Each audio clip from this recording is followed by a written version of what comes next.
It's Monday, it's Martini Monday, and as it's the middle of the month, I thought it's time we take the covers off the numbers again. So it's time for a market update with Martini Monday.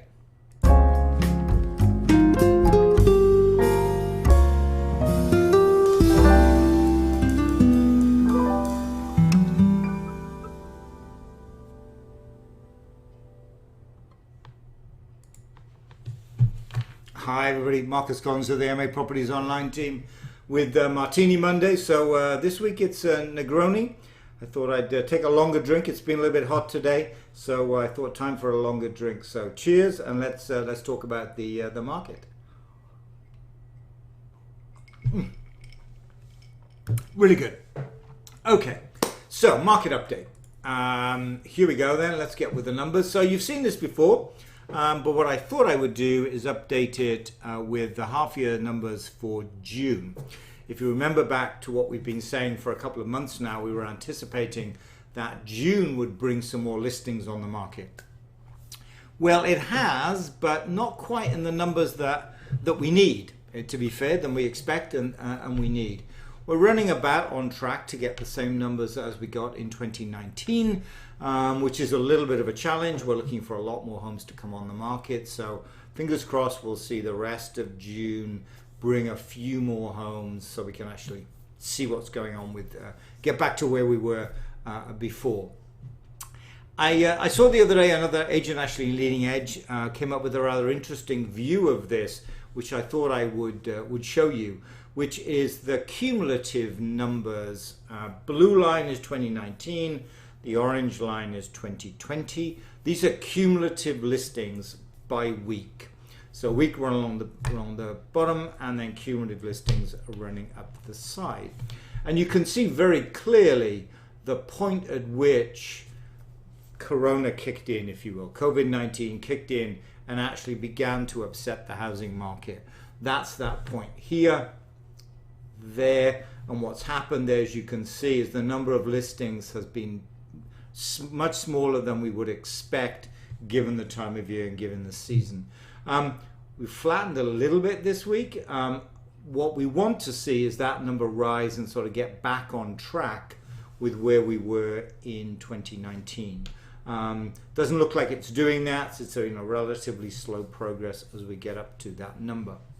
There's a lot more to the numbers, and I'll go into those in a minute, but I thought I would give you this view of it because I do think it gives a kind of different perspective, and I like this view. So thank you to the Rob Ramsdell, who actually displayed it this way. I'm going to give a call out to Rob because I think it's a very interesting way, and it allows you to see that clear point at which normal trend, and then bang, it flattens as we come into that kind of second half of March this year. That's when it kicked in.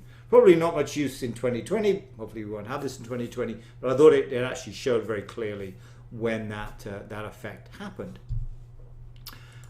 This is, that's I'm going to go too far. This is what we expect. More homes coming on the market in June than we would ordinarily get. So we're running at about level where we are today. So we're looking for a few more coming online, but we're about where we would expect. So our projection, I'm hoping we'll still get there, but we will need to see a couple of weeks of steady growth in terms of the number of listings coming on the market if we're actually to hit that number. I've just got Lexington data tonight. I didn't want to go into a little bit more detail with some other things, but just wanted to show you Lexington data. When we get to the end of the month, I'll bring in the Arlington, and actually I showed Winchester last time, I seem to remember as well.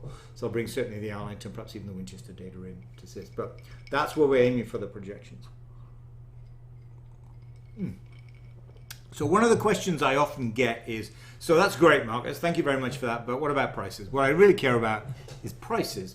What's actually happening with median price, average price? Is it going up? Is it going down? What exactly is going on?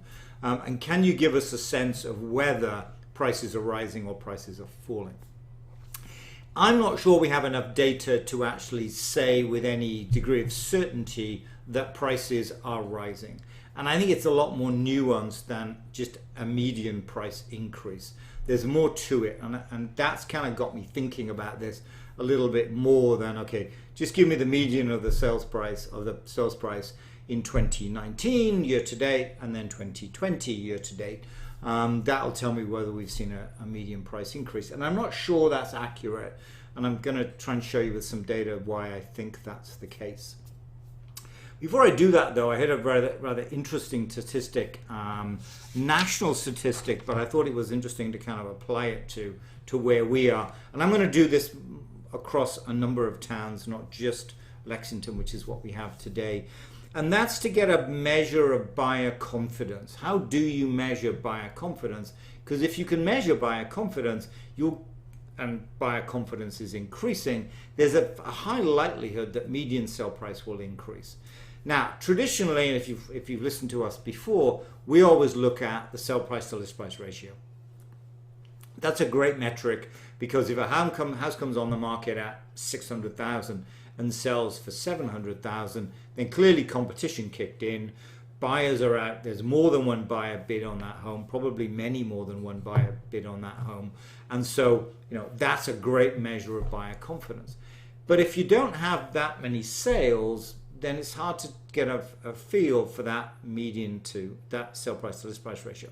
It is traditionally also higher in the early part of the year, just because there are fewer listings coming on in an ordinary year. There are fewer listings coming on in that kind of February, March timeframe than there are in the May and June. And with fewer listings and more buyers, you get a higher number early part of the year than you do later on. This is why we always tell our sellers, if at all possible, if it makes sense given your circumstances, come on earlier in the year than later in the year. Turns out this year that was a great move, because you would have been on the market before that mid-March disruption, crash almost, if you will, certainly a disruption. So coming on early this year, fortuitously, actually meant you beat the COVID, the problem with COVID. So, but historically that's always the case anyway. So it varies throughout the year, the sell price to list price ratio. So what this analyst was talking about was another metric of getting a sense of buyer confidence before homes have closed, and it's really about how many homes take a price cut before they actually get an accepted offer or actually sell. And nationally, that's about 35%. About 35% of homes take a price cut before they actually go under agreement. 25% is a strong town, 40% is a poor town, give or take. There's a range of that, of course, but 35 is the national average. I would hope that we would beat that, and actually we did. Here in Lexington last year, we were at 23%, so clearly we beat the national. Although I'm always very cautious with national statistics, because you're comparing yourself to Chicago, Ohio, Denver, Seattle, San Francisco. Real estate is clearly local, and I'm not sure it really makes much sense to compare us to some of those towns, some of which are very buoyant like San Francisco, some perhaps less so like the Midwest. Anyway, good to see that we're clearly on the lower side of that. Not really surprised. It's actually a little lower this year as well. We've only seen a 17%, 70% of homes that listed this year have taken a price cut. Some of that I feel is because they will eventually do a price cut. So I think that number will tick up as we move forward, and I'll show you a little bit more about the data in a minute around sales distribution. But I think we'll get back up to that 25 point, which is an area nationally anyway that has high demand. So that's kind of interesting. So we're heading kind of in that way, a high demand town. So back to median price. So okay, what can I glean from median price? So it's quite interesting when I looked at the 2019 data and 2020 data. 2019, looking at list price now, not sale price, because they don't have enough data to do an analysis on sale price quite yet. List price is quite interesting. There's a lot to be seen in terms of list price. The list price in 2019 year to date was 1.325. For the whole year, it was 1.3. So about 1.3 was the median list price in 2019. In 2020, that rose to 1.46 million. That's about a 12% rise in the median list price. That's a huge increase in the median price. We have not seen, just to put this in context, we have not seen a rise of two double digits for a long time in terms of the actual sale price here in Lexington. So there's a big discrepancy between the median sale price last year and median sale price this year to date. So that got me thinking about sales distribution. So what's going on with sales distribution? Is this just a facet of a skewing in terms of the number of homes that are coming on the market, or is there actually something to this? Is it that we are seeing a large increase in sale price here in Lexington, or we will see a large increase here in sale price here in Lexington? I wasn't sure that was true, so I dug a little bit into the data to get a sense of that. So this is 2019 sales distribution. For those of you who've seen the Lexington Market Review, or you've listened to some of these talks before, you will have seen this graph before.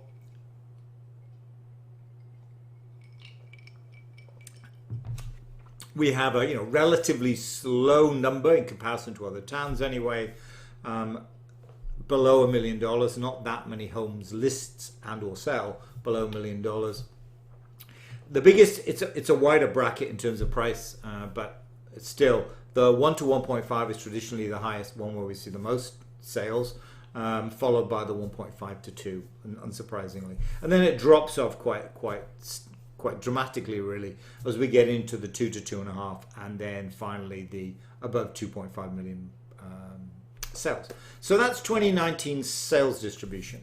Let's take a look at 2020 listing distribution year to date, so half the year. So you would expect the numbers to be about half the size, but the shape we would expect it to be somewhat similar. No, it's not. Let me just kind of do that again. I should kind of transition these over a bit slower, but look specifically at the 2.5 million plus bracket and the 1.5 to 2. So here's 2019, largest of course in that 1 to 1.5, and then it kind of drops off.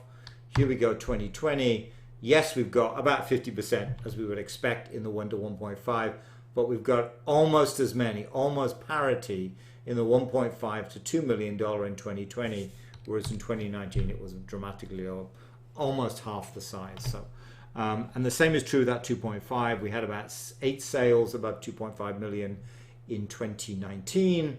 Today, in terms of the number of listings, and that listings in 2019, that's not including the hangover from listings in 2020, not including the hangover from 2019. We've had 28 listings in 2020 alone. So a lot going on there. So what's happening here? So I think it's also worth looking at, that's the listings, of course. Let's look at the sales. And actually by sales, I mean sales are under agreement. They haven't actually closed, but at least they've gone under agreement. They are actually off the market. Kind of what we would expect in terms of the shape of that graph is very similar to what we saw in 2019 in terms of the sales distribution. 1 to 1.5 is the highest, 1.5 to 2, give or take, somewhere around half, perhaps not quite half, but maybe 40% less, and then it drops off as you get to 2 to 2.5, and then 2.5 plus. So that shape is very similar to what we got in 2019. So we are on track with the sales to match what we saw in 2019. The issue is, of course, that the listings are out of kilter with what we can anticipate in terms of the sales. So if we look at what's kind of active, listed in 2020, so this is kind of where we are. Almost nothing on the market, realistically, below $1.5 million. It's all sold. And I'll talk a little bit more about how I think the recession is kind of playing into this. I've got some data from some of the agents on our team, which I think is useful to share with you. So below 1.5 million, almost nothing. It's selling essentially. Then when we get to the 1.5 to 2, we've got quite a lot of inventory there, more than we would expect. So we are beginning to see that kind of softening at the higher price points. And then when we get to the 2 to 2.5, it's about the same as we would expect in normal years. But then we have this dramatic number of over $2.5 million homes for sale today. Remember that only 8 sold in 2019. and we've already had 7 sell this year alone, and actually I just heard of an 8th. So there we go, an 8th one sold. So that's on par with where we are. The challenge we face is that both this group here, that 1.5 to 2, and the 2.5 plus, there's just realistically there's too much inventory, is what it comes down to. This is an interesting price back at that 1.5 to 2 million. Here's what we think's going on here. If you listen to what we've said before, if you read the market review, you will see that we've had a gradual reduction in the number of homes that have listed and therefore sold in Lexington since a high point in 2015. We put that down to many home sellers staying put, aging in place, if you will. Number one, they're looking to downsize, but decide, let's actually stay in Lexington. Let's get the price appreciation. Sure, I pay higher taxes because I'm in a bigger home, but guess what? It's more than offset by the price appreciation I'm getting. So that's one reason. The other reason is towns like Arlington, very much dominated by first-time home buyers, and so it's tough to buy in that town. I mention Arlington because many downsizers looking to stay within the vicinity, they don't necessarily want to go way further out. They actually would like to stay close. Many of them would like to stay close to their circle of friends. So that's kind of happening. They want to stay close to their friends. So Arlington, great destination, ticks all the boxes, close to Boston, relatively affordable homes. Average condo price in Arlington, $600. Average single family home price at $821. So much cheaper here than Lexington, which is about 1.3 for the single family, for example. So it's a great destination, but unfortunately to move into that town, you have to compete with the first-time home buyers. And many downsizers from Lexington decided not to do that. As the perception, and in fact, as it turns out, the reality of a recession, of a downturn kicked in, that was happening in late 2018, throughout 19, and then in early 2020, before COVID kicked in, many of those downsizers put their homes on the market. And that's where we think this group of homes is. So we have excess inventory here at that $1.5 to $2 million. It's a pretty tough price point, as it turns out today. Now, that may change as more buyers come into the market, as more relocation buyers come in. They could well be at that price point. But I think realistically, we have too much inventory at that 1.5 to 2, and we have too much inventory at the 2.5 plus. Quite interesting. I pulled some data actually just before I came on air here this evening, looking at is that trend of a large number of very expensive homes actually being played out across Greater Boston anyway. So for 2019 year to date, so until mid-June, in 2019 over $3 million there were 356 listings. 2020 it was 334, so it's about the same. So we're just not seeing that somewhat dramatic increase in very expensive homes in the rest of Greater Boston, and that's something of a challenge. And actually, if I show you, go to our website for a second, and I'll show you how that kind of plays out. Let me go there if I can. There we go. So here's our website. For those of you who've not been to our website, this is the stats section. Let me kind of take you back to the beginning. Lots of useful information here. mapropertiesonline.com. One of the sections down here, we've got a hole there. We're going to fill that in the next couple of days. So I'm going to keep that one. I'm going to tease you. There's something really special going in there, but I'm going to tease you. I'm not going to tell you everything about that right now, except it's worth waiting for. So real estate stats. Let me look first of all at, there's lots of statistics here, average sale price, median sale price. There's lots of useful information here. Let me look first of all at the absorption rate. Absorption rate's quite interesting because what it says is, imagine no new homes came on the market, a kind of fictitious world, but imagine no new homes came on the market, and how long would it take to sell the existing inventory based on the sales over the last 12 months? So nothing new came on the market. All right, how long would it take to sell the 35 homes that are currently on the market today? So let me go show you the numbers for Lexington first of all, and then I'll just kind of give you quick tour, whistle stop tour of what's going on in the rest of Greater Boston. So here's the data for Lexington. As you can see, now let me explain a little bit about the green and the red.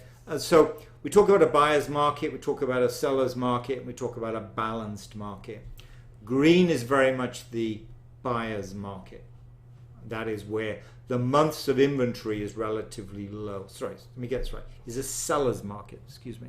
It's a seller's market. We've got very little inventory and lots of buyers. So for example, you can anticipate that, you know, homes in the 700,000s will be sold within a week or two. So green is very much a seller's market. Red, on the other hand, is a buyer's market. That is where there's much more inventory than the market can bear. In the case, for example, of the 3 to 5 million here, we've got 2 years worth of supply. So if no new homes came on the market, it would take about 2 years to absorb, to sell the remaining inventory. And now a balanced market is somewhere around about the 6 to 8 month time frame. Once you've got around about that, you know, 5.5, 6, 7, that's what we consider a balanced market. That's kind of balanced between a buyer, green, a seller green, or a buyer red. So that's kind of a balanced market. And as you can see, we're approaching that balanced market for the 1.5 to 2 and the 2 to 3 million, and we're definitely in there when it comes to the over $3 million. This is kind of what we predicted in January, that we were tending towards a balanced market, and it's certainly beginning to play out here as we look at these 1.5 million and above price points. So that's the data for Lexington. Interestingly, not just Lexington. I was looking at Belmont the other day. Belmont has a large number of very expensive homes, for Belmont anyway. And so there we have 3 years worth of supply for above 3 million. It's quite interesting. Remember, we had about 2 years worth of supply here in Lexington. Let's go look at those towns that we would traditionally see as being able to absorb, being able to sell, you know, very expensive homes. Let's take a look at Newton first of all. As you can see, the 2 to 3 million, it's only 3 months supply. So we're very much still in the seller's market in that kind of 2 to 3 million. It's only when you get above $3 million that it actually goes out to about 14 months. Remember, we're at 24 months. So we're really not seeing, you know, in that 2 to 3 million price tag, we're really not seeing these kind of excess inventory, certainly in Newton. And the same is true of, look at Wellesley first of all. I can see Wellesley, there it is. There's Wellesley, say, you know, 2 to 3 is 3.25 months. 3 to 5 is just under 6 months. So we're going to be coming into a buyer's market here. And it's only when you get about $5 million that, you know, the buyers get to call the shots.